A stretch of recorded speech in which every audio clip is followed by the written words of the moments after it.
Hello, everyone. Welcome back to another video interview here on the Egrow YouTube channel. Today, I'm joined by Alexander Ryan. He's a very experienced Amazon seller in the Australian marketplace. And today, he's agreed to come on and talk a little bit about how to find suppliers and how to negotiate with suppliers in order to get the best prices for your products. So, hey, Alexander, thanks so much for coming on today. Thanks, Rob. Much appreciated. Yeah, absolutely. Just to start out, maybe we could just go into your background a little bit so the audience can get a little bit of a better understanding of your journey through FBA. Yeah, sure.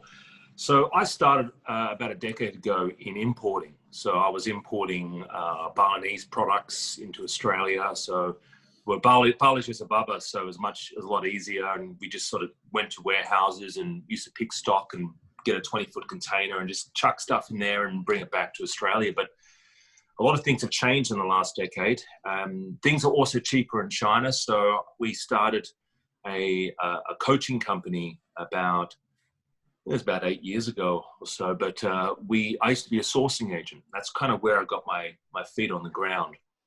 So people would come to us where they would have ideas and say, hey, I would love to get, 50 pieces of fencing, or I would love to get 20 segways, or I want, tiles, 1,000 tiles. And you would need someone on the ground to go over to China, or someone who knows what to do to find those and get the best price, the best terms, negotiate with back and forward with the supplier, and basically bring it in the country. Because it wasn't, it wasn't easy. Alibaba's made it all easy these days, but back then Alibaba wasn't as user-friendly, and there's a lot of dodgy stuff happening on Alibaba. In fact, there was a lot of scams on Alibaba about a decade ago, where it was like the wild, wild west. You would pay for goods. You could buy a whole shipment of iPhones, but iPhones are like very new. And then what would arrive, it would look like an iPhone, but inside was like some dodgy little phone. It was still a phone, but it just looked like an iPhone, but it wasn't an iPhone, right? And or empty shipping containers would arrive, and it was really like a gamble. It was like going to the casino. Whenever you made an order on Alibaba, it was like going to the casino, and you'll basically, fingers crossed, hope you won and got your goods.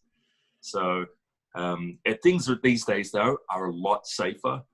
Alibaba, they stepped up their act and stuff, so things are a lot easier. And that's kind of the reason why I don't do the sourcing anymore, because people are just doing it themselves. But that's kind of how I got my groundwork covered, where it was just learning how to negotiate, teaching other people how to negotiate.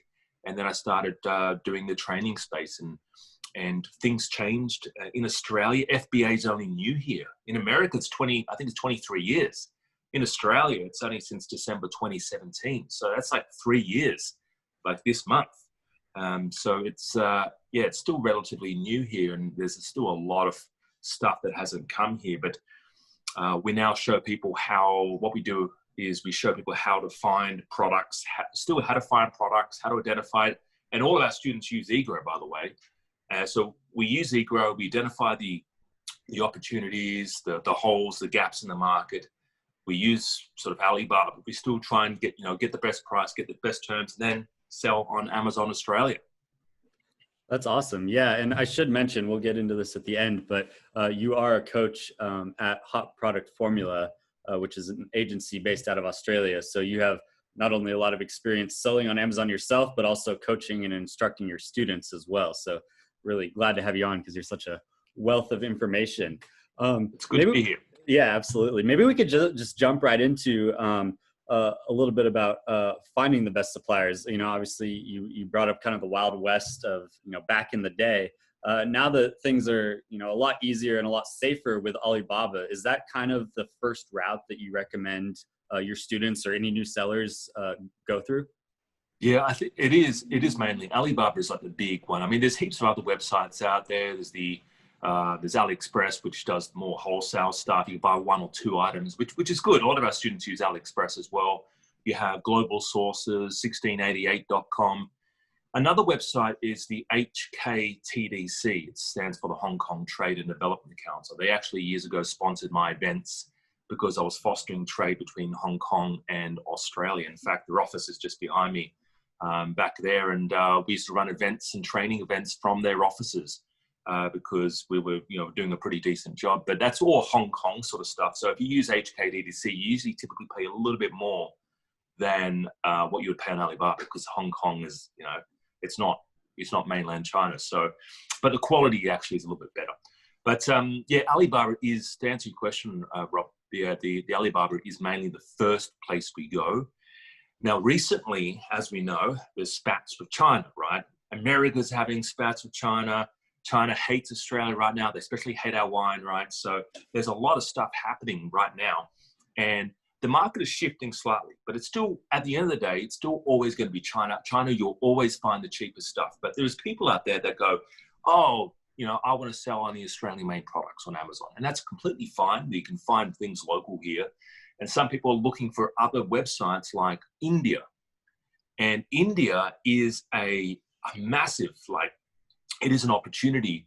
They said about a decade ago, India is going to be the new China. Well, it's probably not just yet, but it will be eventually, because the wages are going up in China, and then India is sort of remaining the same. But IndiaMart.com, you've got TradeIndia.com, and they're like exactly like Alibaba essentially, but they're for India.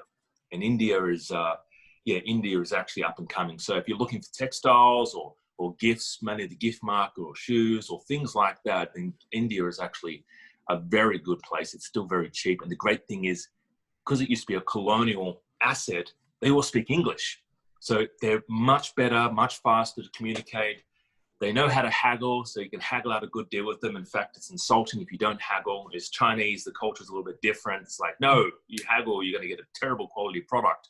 We'll say yes, but you get a terrible quality product. But if you haggle too much, in India, they love it. They love the back and forward, and they all speak great English. And it's and not right now, but when things get back to normal, it's just a quick plane ride to India, and it's quite nice. Visit the Taj Mahal while you're there, and head over to Sri Lanka and Mauritius if you need to. Yeah, absolutely. We'll have to put that on the bucket list. So it sounds like, obviously there's a number of different routes you can go down, whether it's some of the Chinese suppliers or even looking into India. And correct me if I'm wrong, but I'd imagine, especially for new sellers, you might recommend that they start out by contacting multiple suppliers, or kind of trying to get a feel for where they might get the best deal, or who they might be able to work best with. If we could just go into that a little bit, what sort of things do you maybe recommend that people look for when they're contacting a supplier? What are some things that you find when you work with really good suppliers, and what are maybe some red flags that you should try to stay away from? Yeah, so on all these supplier websites, Rob, they've got things like gold status. So let's just talk about Alibaba. You got the gold status, which is great, right? How long they've been in business for. Now, I wouldn't discount, there's a lot of new suppliers. There's always new suppliers coming in. So if someone's only been around for a year, I'm not going to go, no, I'm not going to deal with business with them, right? I'm not going to say that. I'll still look at them and see what they have to offer. However, I'm going to lend more credibility to people who've been in business a little bit longer. I look for trade assurance. Now, trade assurance, everybody, is kind of like the backup plan, right? It's like an insurance thing that if something does happen, you can always contact Alibaba. Now, Alibaba, it's a publicly listed company now. The founder, Jack Ma, basically took it on an IPO, I think about 3 years ago. Now, to do that, he actually had to clean up the act of Alibaba. He had to kick off all the scammers, all the troublemakers. If you had too many bad reviews, they would kick you off. So Jack Ma basically cleaned up Alibaba a lot. So you don't have a lot of people using a trade assurance as much as people or think they do. But trade assurance is a backup plan, and you can always contact Alibaba, and they'll resolve the problem for you. So suppliers these days are pretty decent. But whatever supplier you look for, gold supplier status is preferred. Been in business for a bit. They've got some reviews. They've transacted a little bit of money. You can sort of see on Alibaba, it shows you everything, right? So, and also, making sure it's a good quality, good quality product. And what I look for, Robert, is I connect with them and I ask them really I've got a template that we have, and we ask them really 5-6 questions, and we expect answers for all those questions. So we'll send them 5 questions. When can you ship this to the Amazon US? How much will it be for a sample? If I want to put my logo on the product, how much extra would that cost me? where, what was it? Yeah, so what's the quantity for 500 units? What's the quantity for 100 units, right? So we have 5 or 6 questions. You basically, and you could just simply ask that, right? But what you're looking for, the thing is here, I'm not really interested really in the answers to all those questions. I want to see how they respond. So if I get some generic copy and paste response, it's not going to really be a good sign, right? Because you want people who have attention to detail. So if they don't respond and they don't give you a great answer, if they only answer 2 of those questions, and there are suppliers out there who don't even read your email, right? They're not the types of people that you want to be doing business with. You're wanting someone to have attention to detail, who can follow instructions and they reply. It doesn't have to be the best English, but as long as they answer all the questions, you're like, great, let's now get a sample. But it's really about making sure that they're attentive to detail, that they do reply in a timely manner. And the best way to do this is doing the RFQ, the request for quote function on Alibaba. It's when you just branch out to 100 different suppliers at one time. So you save yourself a heck of a time. Like I used to contact them one-on-one, and I remember spending about 3 hours. I was interested in this cupboard storage product. This is a few years ago, and I was like, okay, I want to reach out and get these on. Back then, it was more eBay, right, and selling at wholesale. So I wanted to buy all these cupboard storage stuff. So I remember going on. I spent like 3 hours back and forward. I had a copy and paste template, but back and forward, shooting off like these different emails to all these suppliers. And out of all that, I probably did about 100 suppliers. Out of that, probably about 20 people got back to me, and for various reasons. Some were on holiday, some were basically. They would just weren't doing that particular product anymore. So I did waste a lot of time. The advantage of using something like RFQ, now it's free for everybody, right? But it's just a good way of saying, hey guys, this is my product. These are my 5 questions. Who is ready to do business with me right now? And so you only get the people that are willing to do business with you at that point who are ready. Because some people are on holiday, Chinese New Year's coming up, so you kind of want to only talk to the most, sort of proactive suppliers, if that answers your question. Absolutely, yeah.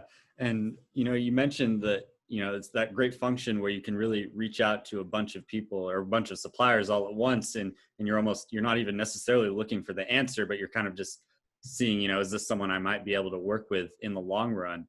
And I think that's a really important point for especially brand new sellers to understand, because it seems like ideally you'd want to be developing a long-term relationship with these suppliers, right? This isn't hopefully going to be a one-off buy, right? You're going to want to kind of try to develop that relationship over time. Is that correct? Yeah, it is about relationships. So a little tip here is it isn't just about a one-time transaction. The Chinese love to do business with people for long term, and they make more money. So when you are negotiating with them, one way of getting the best price is to convey that up front and say that you're here for long-term business. You're here because you want to work with them for many years to come, and they know they make more money long-term rather than just do a one-off transaction. So they like that sort of stuff. They love you saying that, especially in an email or just even on chat on Alibaba. One way of also, I just thought about this. This is what I used to do. I used to send gifts. So when I used to go to China, like the last time I went was last Canton Fair in October 2019, last year, before everything turned pear-shaped, right? You brought gifts. We brought all these gifts to us. We brought Australian chocolates. We brought little koalas and kangaroos. We brought all these like little things that came that they love over there. So we brought that with us, and when we met a supplier we liked, we used to give them a gift. That's very customary over there. You give them something, even something small, and they give you something in return. But they treat you better. They treat you with more respect. They treat you with more, they might even give you more attention. But this is something everyone can do. Even if you don't go to China, you can send them something in the mail even, right?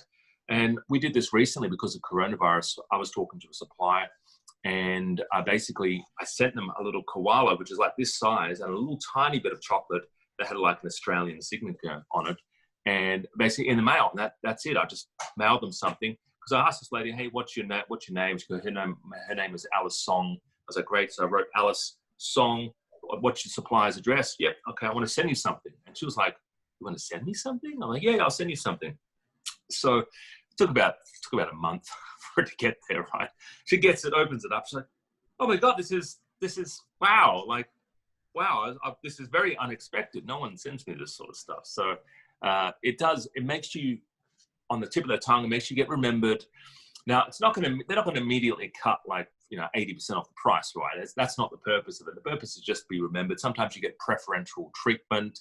They'll try and negotiate with their boss, try and help you out more, because no one does that stuff. It is about sometimes, you want to be yelling in a crowded marketplace to get noticed, right? And you have a lot of people jump on Alibaba, talk to them every day, but a lot of them waste their time. They don't make the purchase. They don't buy from them, right? By doing this, it shows that you're committed. It shows you're a little bit more serious. It shows that you're willing to build trust and build rapport.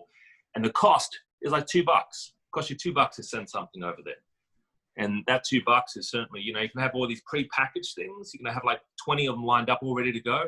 Pick the supplier, boom, mail it out. Mail it out. And that way, it does help you. Definitely, yeah, and I mean, it's such an easy thing to do, and it probably builds a lot of goodwill with that supplier. So that's really great advice. Kind of just going off of that, we talked a little bit earlier about kind of negotiating, and maybe kind of the different customs based on the culture. If you are working with a Chinese supplier based off of Alibaba or wherever, is it maybe frowned upon to try to negotiate right off the bat? Should you maybe try to establish more of a longer term relationship with them before you inquire about, cutting down the price or anything like that? Yeah, so that's a great thing. So some people think they need to sort of cut down the supply down to the last cent to try and get the best deal. And it doesn't always have to be about price. It could be about other things. It could be about, can you get my logo on the product? Is that possible? So rather than try and negotiate on price, because it might be already cheap. It might be, for example, $3, right? You might be selling it for $29.95. Now, to cut them down $1, that's a big thing for the supplier, right? Because that's a $1 off their product is probably a big thing. Whereas it's not really a big thing for you. If you've got margin there, it's probably not a big thing for you, right? You could probably increase your price by $1 to make that up, or bundle the product. So you could ask them for other things. So rather than negotiate the price, you can ask things like, is that the best price? Is there any way, and always position yourself as you're not the CEO, you're not the manager. Always say that you're the middleman. Just say, my boss, I'm happy with $3, but my boss really wants it for $2.50. Are you able to go down to $2.50, right? Never be the bad guy. Always be the good guy, the good cop, right? And that way you can always reflect. You can say, oh, let me take my boss and see what he says. And it also makes you look bigger than you actually are, which is good, which is a negotiation strategy. But yeah, you can negotiate on other things. Like you say, okay, so $3, is that your final price? Okay, that's fine. But are you able to put our logo on the product? Okay, normally that would be, 20 cents a product. Are you able to put my logo on the product? Are you able to do that like for free? Okay, and you can negotiate on that, or you can negotiate on better shipping terms. Or can you do the shipping a little bit cheaper? Or can you do shipping a little bit faster? Or can you bundle this product for me? Or can you put the barcodes, my FNSKU barcodes on the product, and can you do that for free, right? So there's other stuff you can negotiate. It isn't all about price. I'll probably suggest people think more about that than price alone, because I think a lot of beginners just seem to think that's all about price, but it isn't. And also people who negotiate off the bat, it's like you going to an open home for property and walking in there and you're just inspecting it and going, I'll give you $100,000 less than what they're asking price. It just makes you look like a rookie, and they don't really give you respect, and they're like, oh, this guy doesn't really know what he's talking about, Yeah, so it's like the trade fair, the Canton fair. You go there and you only see the beginners haggling at the Canton fair. No one discusses really too much on discounts or deals at the Canton fair. All right, so I saw quite a few. I was there with a group of students, but I was walking around. There's a few people going, how much for 50,000 units? And they'll go, oh, it's $4. Okay, how much for 60,000 units? Okay, can you give me that price and switch that over and do this and do this? And it was really amateurish. trying to get deals on the first. Yeah, so I wouldn't suggest doing it on the first. Have a chat with them a little bit, build some rapport, build some trust, and negotiate probably first on try and get a good price, but don't try and get it down to the bare nuts and bolts. Just try and negotiate on other stuff like logos, barcoding, packaging. Can they package it better? Can they put bubble wrap on it? Can they, all that sort of stuff, I would suggest. Certainly. Yeah, no, that's great advice. And, something maybe we as sellers don't always often think about are those kind of other things. Seems like sometimes we're just so focused on the price, but yeah, I think all of those things, especially for new sellers, are really, great points to start talking about with your supplier. Maybe just transitioning a little bit, we're kind of coming down to the end of the year here. The holiday season is fully in swing now. Maybe you could just share with us a little bit about, kind of how do you see Amazon FBA trending into the new year, into 2021? I presume, you still think it's a solid business model. Maybe talk a little bit about some of the trends or the categories that you're really liking for this next year. Yeah, I could tell you sort of what the categories that I'm sort of excited about for next year, and a lot of it because of, and the coronavirus is a big, it's a huge thing that's changed the world, and I think it's going to have a lot more longer lasting impacts, for the world, right? So there's going to be a lot more emphasis, I think, on, there's a baby boom coming, that's for sure. So a lot of toddler-based products, baby-based products, always going to be good. There's markets and categories that I always find are pretty consistent. The pet category is pretty consistent. More people are going to spend more time in their homes, kitchen-based sort of stuff. A lot of office-based, a lot more people working from home, and home fitness. This is where I see a big trend, an upward swing, and I've already sort of seen it already, and Mac track the numbers on Egrow, is the home fitness categories, especially in Australia. I'm sure most of the world, is people are spending more time working out from home. And people are just not really trusting gyms. They're not trusting going out and working with other people, sweating in the same room and reusing equipment. So there's a lot of people doing a lot of home sort of small base stuff, not buying complete gyms, because that would be a terrible thing to sell on Amazon, or weigh a ton. Literally. But it's, the smaller stuff that you can do 4 or 5 exercises in, using one contraption. And then you can put it away and store it under your bed for another 6 months until you use it again, right? All that sort of stuff, the small sort of stuff, that's what we're seeing as a bit of a trend. But I think anything sort of around the house, more household-based sort of stuff is what I'm excited about. Like, I'm looking at a lot of different products myself. There's about 30 different products I'm excited about right now. But yeah, it's the 2021. I can already tell it's going to be a big year. Even like you look at the growth. Like, I can speak for Australia for sure, because I know what the numbers are. But because they locked down a state, we had the harshest in Melbourne. They had the harshest lockdown one of the harshest lockdown in the world. Like, there was curfews, there was, you got to wear a mask, you can't leave your house, you can't leave a 5-kilometer radius. Like, it was crazy. Now, I'm in Sydney, so it didn't affect me, but in Melbourne, it was the harshest, and that's kind of why they got rid of most of the coronavirus stuff, because it was so harsh. But the growth of Amazon, because of that, it forced everyone to go online. So Amazon actually achieved 4 years growth. What would normally take Amazon in Australia to do in 4 years, they did that in 3 months. Okay, they looked at the figures to say, normally it would take us 4 years to achieve that growth. They did it in 3 months in Australia. So Amazon Australia has surged massively.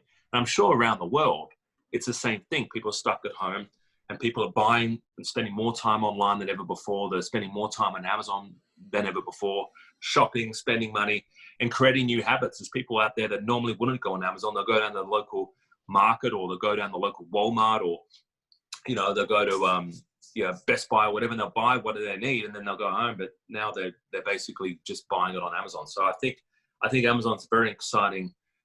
It's going to be much better for 2021 for sure. Absolutely. Yeah. I mean, those growth statistics, they speak for themselves. And, I think I often get questions, I'm sure you do too, about, is it FBA still profitable, or is it oversaturated? And I think this year, and especially going into next year, just proves that there's huge opportunity still for new sellers to jump in and carve out their Oh, niche. massively, yeah, no, for sure. I mean, FBA it's such a, I mean, it's a very scalable business, and this is, I mean, I used to do a lot of e-commerce sort of stuff, and I used to go to the post office myself, and this is before Amazon, but it's you can't scale with people selling. If you're selling 1,000 products a day, you're selling 50 a day, you can go to the post office yourself and send them off, but you can't really scale. Now, recently, I do know there's a bit of a switch between FBA and FBM because of the shipping delays. I don't know that. And of course, Q4, the storage prices are pushing everything up. So people are just getting things out momentarily, but they're going to be putting it back in January or February when the storage goes down. But it's, there is a bit of a switch to FBM. It's mainly because of those delivery times and the customers are waiting for it, especially if you're doing international shipping. But I still think FBA is the bee's knees. I think everyone should be doing FBA. And also, there's a lot of other advantage you get as well with FBA. But FBM is still good, but it depends what you're selling. It depends on the weight, the size, and you just got to work out your costs. Sometimes it is cheaper. We have students who do FBM because they prefer to be more in charge of their stock. They want to put custom cards, and they want to do little notes and all this other stuff. And you've got some people like, I just want to sell as many of these per day as I possibly can, and FBA is the only logical choice. Yeah, definitely. That makes a lot of sense. Well, Alexander, this has been really great. I think our audience is going to get a lot of value from watching this video, learning how to contact suppliers and maybe understand a little bit about, how should I be communicating with my suppliers when I'm first starting out? So really appreciate it. Thanks, This Rob. has been awesome. Yeah, much appreciated. Yeah, and to everyone, it's have a fantastic, stay safe, look after your family, everybody, and look after yourself. And we're in very turbulent times right now, so I wish you all the best and have a fantastic festive period. Yeah, absolutely. And just before we jump off, what's the best way for people to get in contact with you if they want to know more about Hot Product Formula or maybe become one of your students? Drop me an email at even just visit our website, Hot Product Formula, or just drop me an email at alex@hotproductformula.com.au. And we've got a free training on our site, sort of showing you how to get in contact with suppliers and get the best price. And so check us out if you're keen. But thanks for the opportunity, Rob. I really appreciate this. Awesome. Yeah, I appreciate it, Alexander. And we'll definitely drop all that information in the description down below. Thanks, everyone.